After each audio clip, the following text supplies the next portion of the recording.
আবার ভোটকর্মীদের তথ্য ফাঁস হয়ে গেল। এই মুহূর্তে আমার কাছে ৫,৩৭৯টি পোলিং পার্টির যে ফাইল আলাদা করে আমার কাছে চলে এসেছে।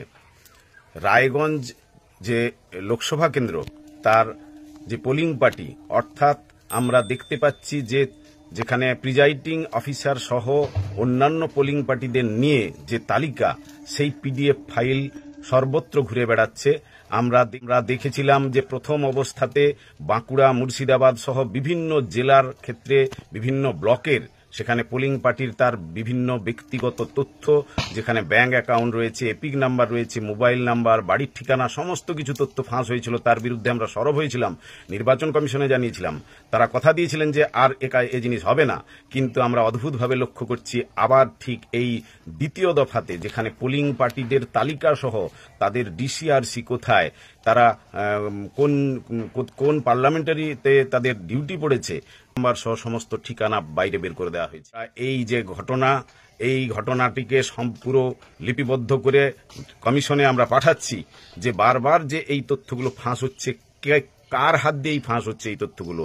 তথ্য ফাঁস যারা করছে তাদের অবিলম্বে চিহ্নিত করে শাস্তি দিতে হবে এবং আমরা দাবি জানাচ্ছি এই তালিকা সম্পূর্ণ বাতিল করে নতুনভাবে তা আবার ঘোষণা করতে হবে বা আবার সেটিকে রক্ষা করতে হবে যাতে কোনোভাবে ফাঁস না হয়। এর বিরুদ্ধে আমরা কিন্তু যথাযথ পদক্ষেপ গ্রহণ করব।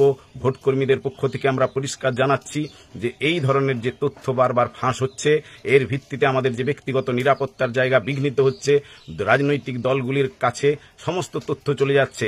এর পরের যে স্টেপ আসছে, সেখানে আমরা দেখতে পাবো যে কোন বুথে আমার ডিউটি পড়েছে সেটাও পর্যন্ত ফাঁস হয়ে যাবে। কোন রুট দিয়ে আমরা যাব তার তালিকাও গতবারে ফাঁস হয়েছিল। সেই একই জিনিস যদি হতে থাকে তাহলে কোনোভাবেই আমরা কিন্তু ভোট প্রক্রিয়ায় অংশগ্রহণ করব না।